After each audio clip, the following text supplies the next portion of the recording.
An overview and brief history of the tube. It's old. End of story.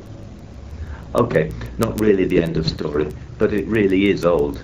If you're a trivia history buff, then impress the pants, which in England means underpants, off your friends with this one. London has the oldest underground train system in the world, Baker Street being the oldest tube station still in use, like you cared. The Metropolitan line, the oldest, started working back in 1863, and if you're lucky, you can ride in one of the original cars on the Northern line.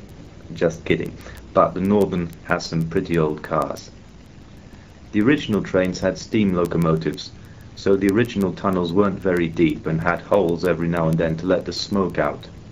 Nowadays the whole system is electrified, so if your kids are acting up, you can always accidentally drop the stuffed bear on the electrified rail.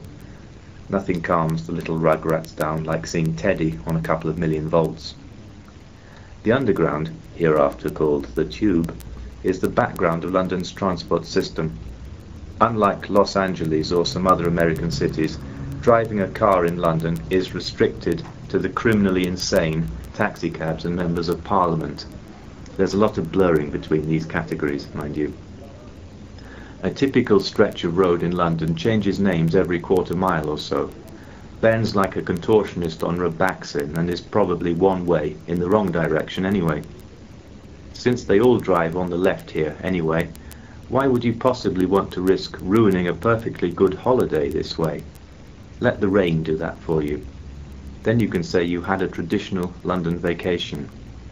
But back to the point. People here actually use the tube. Real people, with real jobs, with real money.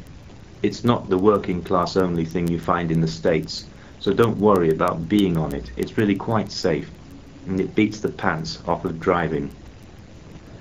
The system runs throughout the inner city, near all the tourist destinations and hotels, to Heathrow Airport, as well as out into the suburbs and even into the countryside.